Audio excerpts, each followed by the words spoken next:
Adora comer um pãozinho, meu bebê, né? Meu bebê, né? Foi nublado e caiu aquela chuva. Quem estava na praia sai correndo.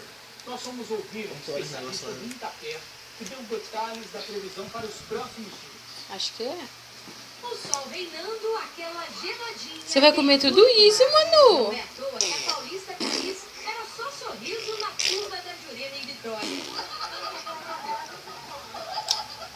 E é esse o clima que vai nos próximos dias.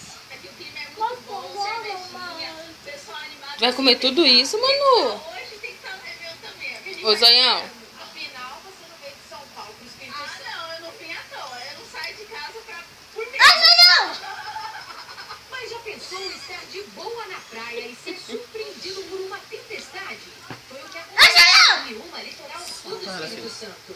Essas imagens mostram o momento em que o vento forte assustou banhistas.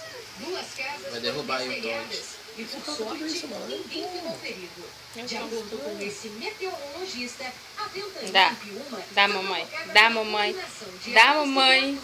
Dá. Não só o vento forte, mas também descargas elétricas e granizo, está relacionado Dê a pão. tempestades.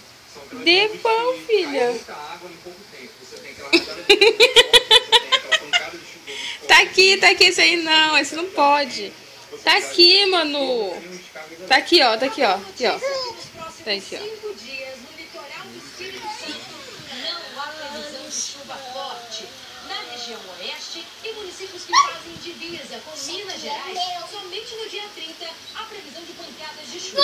Já nesta Dá um pedaço terça-feira, pro teu dia 29, chuva fraca na região norte do estado. O especialista alerta que Dá, mamãe. Dá. Dá. Me dá. Misericórdia. Dá, mamãe. Dá, mamãe. No verão, né, que o tempo Tio. muda muito drasticamente, muito Não. rápido. E a qualquer Tio, momento, mamãe, isso aqui, ó. desenvolve uma nuvem.